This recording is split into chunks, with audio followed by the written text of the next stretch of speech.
우리가 함께한 이제 말씀 속에서는 우리의 사도신경 고백할 때에 십자가에 못 박혀 죽으시고 장사한 지 사흘 만에 죽은 자 가운데서 다시 살아나시며, 우리가 이 고백에 대한 구절을 통해서 함께 이제 보고자 합니다.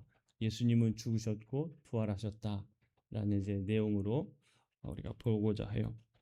우리가 지난 시간 동안 이제 예수님의 그 처절했던 십자가 고난과 죽으심에 대해서 우리가 좀 계속 보았고요. 오늘은 그 대목 중에서 정말 신앙의 뭐라고 할까요? 그 정수라고 할까요? 우리에게 있어서 빠지지 않아야 할, 뺄 수 없는 위대한 믿음의 고백이죠. 예수님의 부활에 대한 이야기를 우리가 보고자 해요.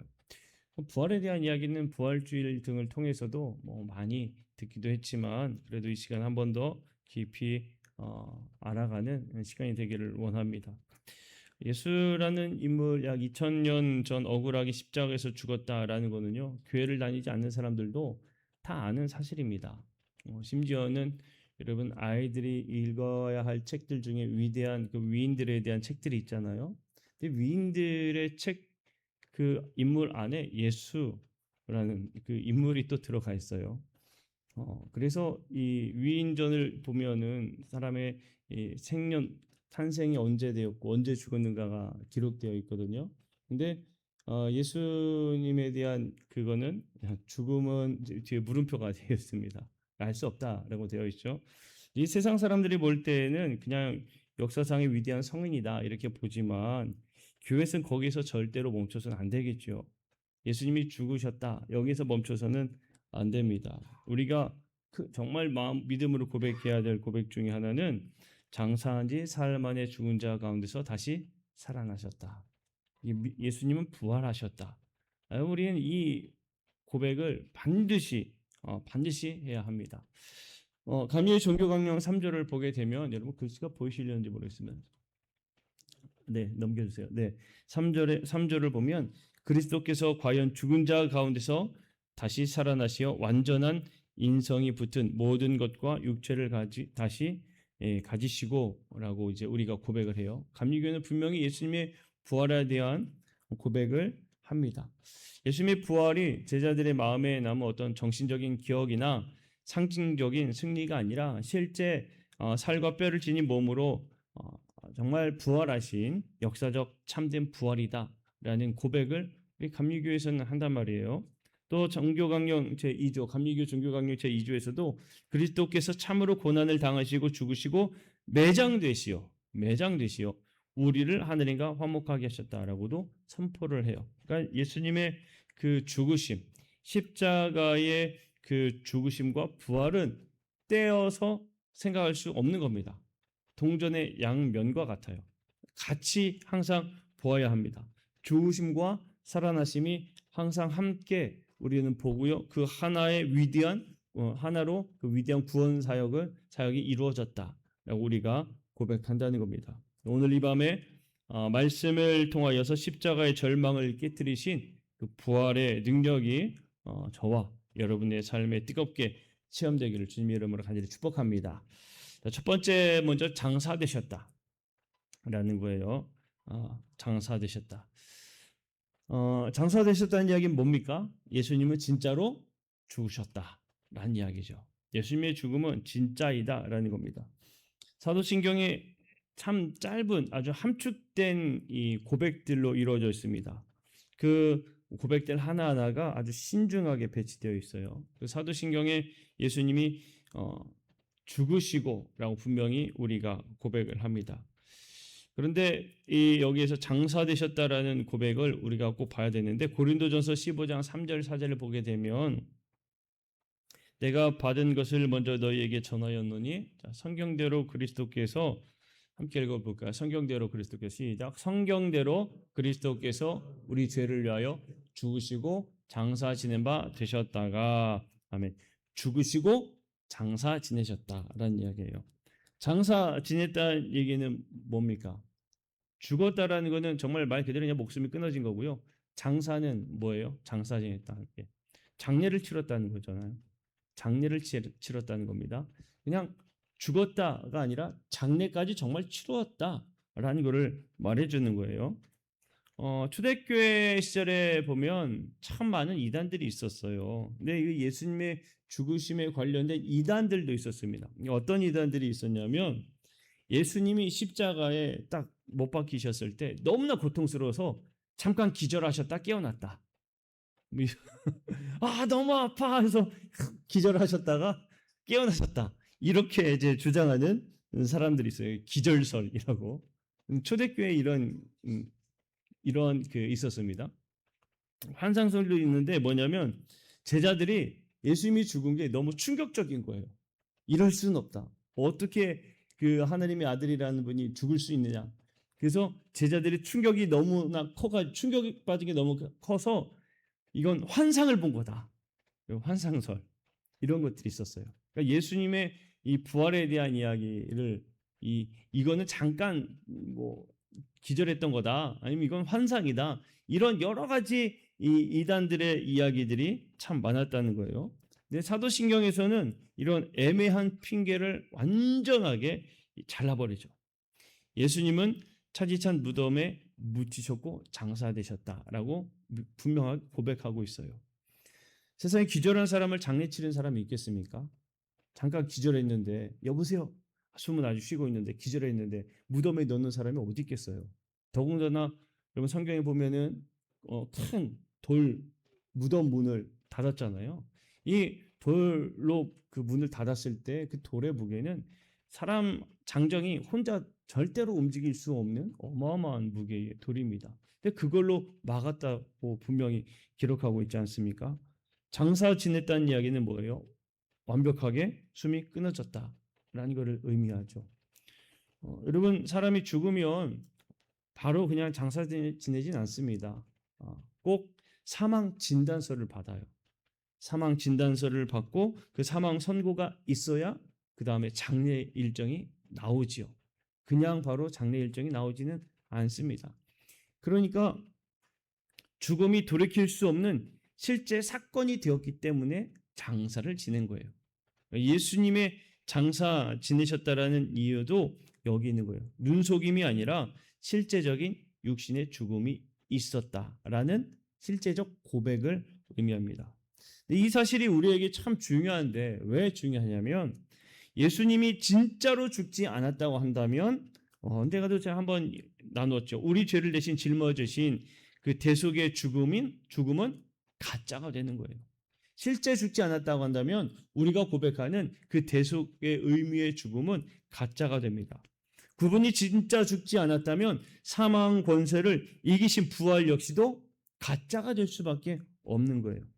그러니까 이 부활에 대한 고백을 하기 위해선 먼저 예수님은 죽으셔서 무덤에 진짜 갇히셨었다라는 것까지 우리가 고백이 되어야 되는 것입니다.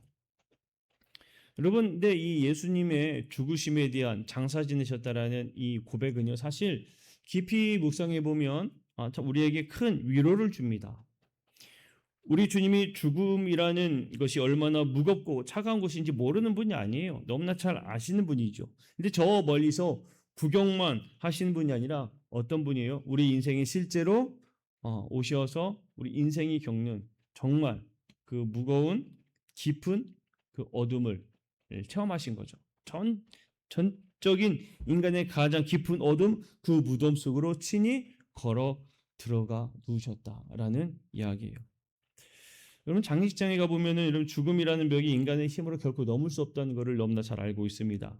그런데 이 예수님께서는 친히 그 무덤 안까지 들어가신 거예요. 사망이 음침한 골짜기를 지나가는 우리보다도 더 잘 아시는 분이 바로 이제 예수님이 되시는 겁니다. 그래서 주님은 죽음 공포 앞에 있던 성도들에게 그저 그냥 관념적인 그냥 한 분의 그냥 위로자가 아니라 이미 그 무덤길을 걸어 보셨고 그 무덤에서 승리를 하신 정말 그 모든 걸 통과하신 진짜 구주로 우리에게 다가오신다라는 의미가 그 안에 있다는 거예요. 자, 그리고 두 번째로 이제 사흘 만에 부활하심에 대한 고백을 하죠. 그러니까 사흘 만에라는 건 하나님의 시간이 틀림이 없다라는 겁니다. 고린도전서 15장 4절에 보면 왜 하필 3일이었을까, 사흘이었을까라는 거에 대한 고백이 나와 있어요. 고린도전서 15장 4절 말씀 보면 여러분 보이실까요? 읽어볼까요? 시작. 장사 지낸 바 되셨다가 성경대로 사흘 만에 다시 살아나사. 자, 여기서 중요한 단어가 있습니다. 어떤 단어일까요? 성경대로. 성경대로예요. 성경대로. 예수님의 그 죽음과 그 사흘 만에 부활하는 것이 누구의 약속에 의한 계획이었다는 거예요? 하느님의 약속에 의한, 하느님의 그 계획의 섭리였다라는 것을 우리에게 분명히 말해주는 겁니다. 그러니까 사흘 만에 부활하신 것은 하느님의 섭리에 이미 들어가 있었다라는 것을 우리에게 말해주고 있는 거예요. 창세 전부터 구약의 수많은 선지자 예언을 통해 이미 확정되어 있던 하나님의 신실하신 약속의 성취가 이루어졌다라는 겁니다. 인자가 고난을 받고 죽임을 당하고 반드시 사흘 만에 살아나야 하리라. 이 말씀을 계속적으로 제자들에게 또 주셨죠. 여러분, 이 말은 단순한 이 시간 계산이라기보다 하나님의 이 신실하심을 증명하는 하나의 도장과 같습니다. 하나님은 무덤 속에 영원히 내버려 두는 것이 아니라는 것을 말해줘요. 우리가 이제 주일을 지키니까요. 여러분, 안식 후 첫날이잖아요. 안식 후 첫날을 할 때에 안식일은 7일이니까 우리가 주일부터 하루씩 계산해서 7일이 토요일입니다. 그러니까 예수님이 죽으신 날은 금요일로 우리가 이제 생각을 하는 거예요. 그래서 부활주일을 지낼 때, 사순절을 지낼 때에 금요일날 성금요일 이렇게 지나죠. 금요일날 십자가의 비극을 우리가 생각을 하면 우리의 이 예수님의 부활의 순간들은 우리 인생에 대조하여서 볼 수 있는 겁니다. 우리가 그 비참한 비극의 삶을 살아갈 때, 또 무덤 속에 계신 토요일 같은 아주 캄캄한 인생길을 걸어가는 순간에 예수님은 그것을 깨고 부활하셔서 승리함으로 우리에게 먼저 보여주셨다라는 것을 말해주는 거예요. 그러니까 예수님의 부활은 신이 그 어둠의 길을 깨고 승리하는 약속의 성취로 먼저 우리에게 보여주신 겁니다. 그래서 사도신경을 고백할 때에 사흘 만에 부활하셨다라는 이 고백 속에서는 이 모든 것들은 하나님의 계획 속에, 하나님의 섭리 속에, 하나님의 뜻하신 바에 의해서 이루어진 것이다. 약속의 성취가 분명히 이루어진 것이다라는 믿음의 고백이 담겨 있는 거예요. 그러니까 여러분, 우리가 예수님은 사흘 만에 부활하셨습니다. 이 고백이 그저 그냥 알고 있는 지식적 고백이 아니라 성경 속에 우리에게 말해주신 그 말씀이 성취된 순간임을 우리가 고백하는 것임을 여러분 꼭 기억하시기를 축복합니다. 여러분, 지혜로운 농부가요, 밭에 농사를 잘 짓는 농부는 씨앗을 뿌리고 나서 어떻게 합니까? 거기서 싹이 나기를 기다리죠. 기다립니다. 저처럼 농사를 못 짓는 사람은 어떻게 할까요? 싹을 뿌리고 하루 이틀 지나다 일주일이 지나도 싹이 안 나면 이거 잘못된 거 아니야 하고 파헤쳐서 더 깊이 해야 되나 하고 또 묻고 아마 그럴 거예요. 그러나 농사를 많이 지어보신 분들은 알아요. 한번 뿌리고는 파헤칩니까? 아니에요. 기다린단 말이에요. 기다리지요. 그런데 여러분, 눈에 보이지 않는 캄캄한 땅 속에 씨앗이 들어가 있지만 그것이 그냥 끝나는 게 아니라 그 안에서는 정말 이 싹을 트기 위한 하느님의 그 일하심이 그 안에 막 얼마나 분주하게 일어나는지 모릅니다. 그러니까 성도는 보이지 않는 캄캄한 시간 속에 절망 가운데 있는 사람들이 아닌 거예요. 내 삶의 무덤 한복판에 있어서도 부활하신 예수님을 우리가 고백한다면 내가 지금 땅 속에 있는 캄캄함 가운데 있는 것 같아도 내가 이 상황 속에서도 누가 지금 일하고 계신다? 하나님이 일하고 계신다라는 믿음의 고백을 하는 사람들인 겁니다. 부활 신앙을 갖는 성도들은 그래서 절대로 낙담하는 그런 삶을 살아가지 않아요. 그 절망 속에서도 다시 설 수 있는 힘을 우리가 갖는다라는 것을 우리가 알아야 돼요. 자, 그러면 그 다음에 죽은 자 가운데서 다시 살아나시며입니다. 죽은 자 가운데서 다시 살아나시며. 사도신경에서 분명히 이야기하기를 예수님은 죽은 자 가운데서 다시 살아나셨다라고 고백합니다. 진짜로 다시 살아나셨다라는 것을 말해줘요. 부활을 멈추었던 심장이 다시 뛰고 잠깐 숨을 쉬는 그런 소생과 같은 것이 아닙니다. 소생과 같은 것이 아니에요. 여러분, 예수님을 우리가 신약 성경에 볼 때에 어떻게 고백하는가 하면 부활의 첫 열매라고 우리가 고백을 합니다. 그죠? 부활의 첫 열매라고 고백해요. 그럼 성경 속에 죽었다가 다시 살아난 사람이 예수님이 가장 최초일까요? 우리 성경 속에 부활의 첫 열매라고 하잖아요. 그렇죠? 우리가 성경 속에서 예수님이 부활의 첫 열매가 되셨다 이렇게 고백하는데, 그러면 예수님이 죽었다가 살아난 사람으로 제 1호입니까? 아니에요. 아닙니다. 성경에 보면요, 다시 살아난 사람들의 이야기가 있어요.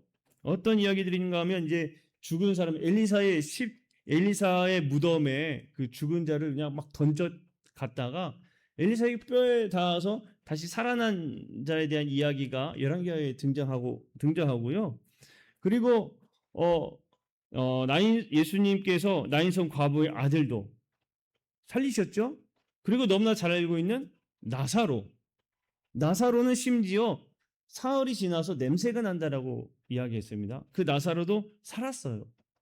그러니까 성경에 보면은 죽었다가 살아난 사람들의 이야기가 분명히 있습니다. 그런데 왜 예수님이 부활의 첫 열매라고 이야기했을까라는 거예요. 여기에는 분명한 차이가 있는 거예요. 예수님의 그 부활은 그 성경 속에 있었던 죽었다가 다시 살아난 사람들과는 본질적으로 다릅니다. 어떻게 다르냐? 다시 살아나는 사람들 있죠. 그 사람들은 나중에 결국에 또 어떻게 될까요? 죽어요. 늙고요. 결국엔 죽어요. 엘리사의 뼈에 닿았던 시체였던 사람이 살아났어요. 그 사람은 영원히 그렇게 살았습니까? 죽어요. 예수님이 살리신 나인성 과부의 아들도 나중에 알지요. 성경에는 이 사람이 뭐 영원히 살았다는 이야기가 없어도 늙어 죽었을 것이다라는 거 분명히 알아요. 아니 뭐 병들어 나중에 또 죽었을 수도 있지요. 나사로도 비록 병에 들어서 죽었었다가 살았지만 또 병들어 죽었을 수도 있어요. 아니면 나이 들어 죽을 수도 있고요. 이 사람들은 모두 다 다시 죽어요. 그런데 예수님은 다시 죽으시는 건가요? 아니에요. 살아나셔서 그냥 영원히 그 살아계신 분이신 겁니다. 그래서 예수님이 부활의 첫 열매가 되는 거예요. 예수님은 다시 늙고 아프고 죽을 몸으로 돌아오신 게 아니에요. 죽음이라는 거대한 그 권세 자체를 아주 산산조각 내시고 영원히 죽지 않는 영광스러운 몸으로 일어섰다라는 겁니다. 그래서 예수님 부활의 첫 열매다라고 고백하는 거예요. 감리의 종교강론 3절 보면 과연 죽은 자 가운데서 다시 일어나셔 완전한 인성이 붙은 모든 것과 육체를 다시 가지셨다라고 분명하게 그렇게 고백하고 있습니다. 예수님이 제자들에게 나타나셨을 때에 특히 또 믿지 못했던 도마에게 어떻게 말씀하셨습니까? 진짜의 부활임을 알게 하기 위해서 못자국 난 손과 창이 찔린 것을 보고 만져보아라 라고 말씀하셨죠. 예수님의 부활은 참되다라는 것을 제자에게 분명히 보여주신 거예요.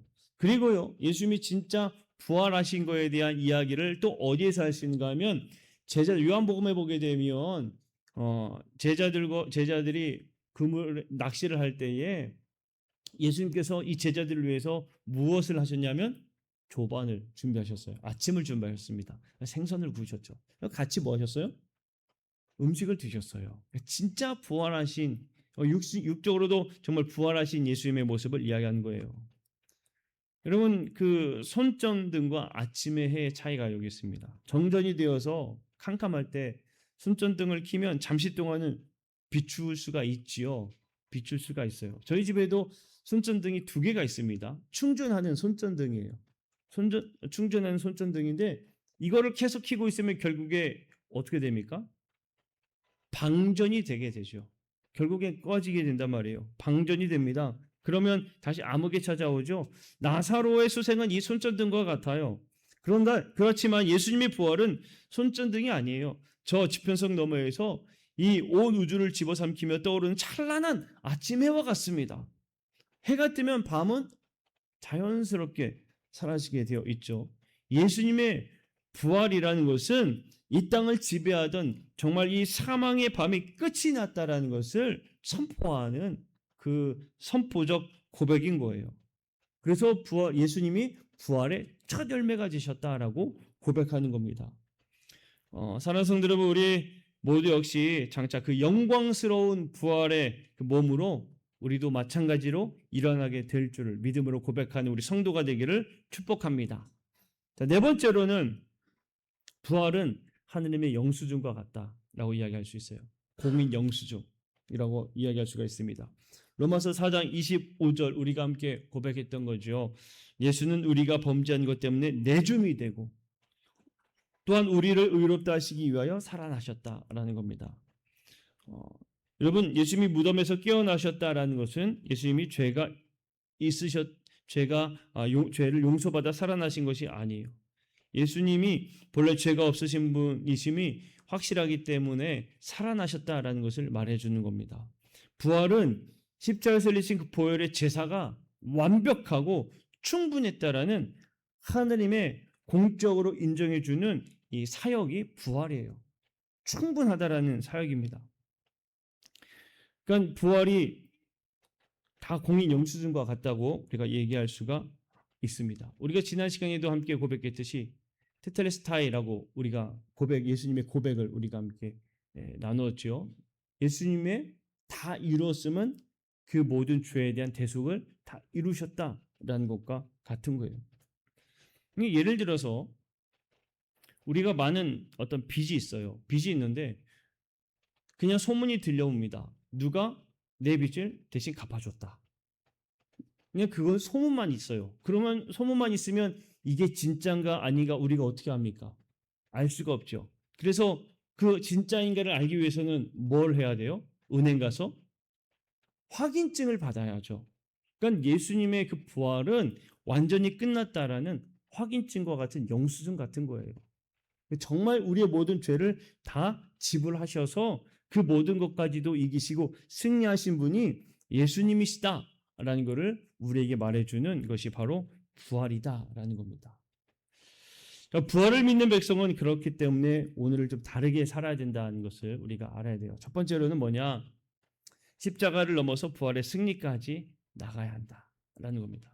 여러분, 우리가 믿음의 고백을 할 때에 그 십자가를 지고 가야 됩니다. 우리 이런 고백은 많이 해요. 그죠? 십자가를 진다.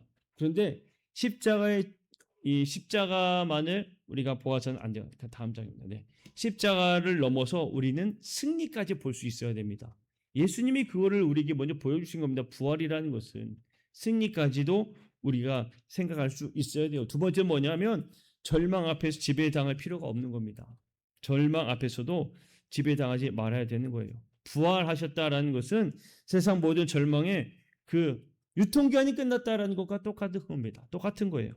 그래서 우리가 어떤 절망 속에서도 부활하신 예수님을 우리가 믿는다면 이 우리가 겪고 있는 절망 또한 분명히 끝난다라는 것을 우리가 고백할 수 있어야 된다는 겁니다. 세 번째는 뭐냐? 우리가 새 생명 가운데 걸어가야 된다라는 겁니다. 여러분, 부활에 대한 이야기는 천국 가기만 기다리는 어떤 미래의 티켓이라고 이야기할 수는 없습니다. 부활 신앙은 살아있는 자의 역동적인 신앙이 되어야 합니다. 죽은 자의 신앙이 아니라 내가 부활했다라는 것을 믿음으로 고백한다면 예전의 모습들이 다 사라지는 정말 새로운 모습으로 새 마음으로 그렇게 살아갈 수 있어야 된다는 거예요. 새 모습으로 살아가야 된다는 거예요. 우리가 정말 부활 신앙으로 살아가는 우리 성도들이 되기를 주님의 이름으로 간절히 축복합니다. 제가 어떤 그 간증에 대한 이야기를 보았는데 배우입니다. 배우의 이 간증이었어요. 이야기해도 되겠죠? 신현준 씨의 고백이었는데 인터넷 치면 다 나옵니다. 신현준 씨의 고백이었는데 그가 어떤 고백을 하냐면 어떤 모임자리였습니다. 모임자리였는데 앞에 계신 한 분이 술을 권하셨대요. 제가 그 앞에 있는 내용은 정확하게 보지 못했는데 이건 기억하는 내용만 제가 전달해 드리는 겁니다. 술을 권하셨대요. 그래서 이야기를 했답니다. 저는 크리스찬입니다. 저는 집사입니다. 저는 술을 마시지 않습니다라고 하니까 그분이 뭐라고 얘기했는지 여러분 아십니까? 뭐라고 하셨을까요? 보셨어요? 보셨구나. 괜찮아. 나 장로야. 성경에 취하지 말라고 했잖아. 그럼 보혈의 피로 줄까? 와인 갖다 줘? 이렇게 이야기했다는 거예요. 근데 이 신현준 씨가 고백하기를 자기가 믿음을 고백하면서 절대로 술과 담배를 하지 않는다라고 그는 고백해요. 절대로. 여러분, 참 부끄러운 이야기 아닙니까? 그렇게 나 장로야라고 얘기하면서 하는 이 모습은 옛 모습 그대로 살아가는 거예요. 부활 신앙을 가지고 있는 삶이라고 이야기할 수가 없죠. 그러나 신현주 씨가 고백하는 그 고백은 부활 신앙을 가진 사람의 고백인 겁니다. 예전에는 그가 그런 삶을 살았을지 몰라도 이제는 내가 성도로서 다 얻은 것을 끊어내고 새 삶으로 나는 살아간다라는 믿음의 고백이에요. 그럼 우리도 이런 믿음의 고백, 살아있는 고백을 하는 우리 성도가 되어야 할 줄로 믿습니다. 네 번째로는 죽음의 공포를 두려워하지 말아야 된다는 거예요. 여러분, 우리는 누구나 다 죽게 되어 있습니다. 죽음이라는 것을 우리는 맞이할 수가 있죠. 하지만 이것이 절망이 아님을 우리가 알아야 됩니다. 어떤 분들은 그런 이야기를 하실 때가 있어요. 내가 죽었을 때에는 여러분 그 메시아의 할렐루야 아시죠? 할렐루야를 틀어달라고 이야기를 합니다. 사실 할렐루야와 장래와는 좀 어울리지 않는 거거든요. 할렐루야는 하느님의 그 영광 올려드리는 정말 거룩한 찬양가 같은 겁니다. 그래서 사실 이 할렐루야를 들을 때는 자리에서 일어나서 들어야 돼요. 정말 그만큼 하나님 앞에 영광 올려드리는 건데 기쁜 마음으로 나에게 할렐루야를 틀어달라. 나는 하나님 나라에 간다. 그 믿음의 고백을 하는 게 우리 성도들의 고백이 되어야 합니다. 죽음을 두려워하지 않는 사람들이 우리 성도들이다라는 것이에요. 말씀을 마치고자 합니다. 사랑하는 성도 여러분, 오늘 우리가 이제 사도신경을 통해서 특별히 우리의 믿음의 고백을 하는데 우리가 항상 고백했던 고백 중에 장사한 지 사흘 만에 죽은 자 가운데서 다시 살아나시며 우리가 이 고백, 이 구절이 정말 그냥 빠르게 지나가는 것이 아니라 예수님은 진짜 죽으셨다가 모든 사망 권세를 깨뜨리시고 다시 살아나셨으며 우리의 모든 죄를 담당하셨음에 공적인 선언을 하셨다. 그리고 모든 악의 권세의 승리자로서 우리에게 분명히 나타나셨다라는 것을 우리가 믿음으로 고백해야 될 줄로 믿습니다. 그러니 우리의 이 고백은요, 온 마음을 다해 고백하는 승리의 고백이 되어야 한다는 거예요. 우리가 이 사도신경을 외울 때마다, 우리가 고백할 때마다 정말 주님 앞에 하나님 나를 승리자로 세워주시니 감사합니다라고 믿음으로 고백할 수 있는 우리 모든 성도들이 되시기를 주님의 이름을 간절히 축복합니다. 우리 함께 찬양하고 기도하도록 하겠습니다. 우리 주님 큰 영광 받으소서.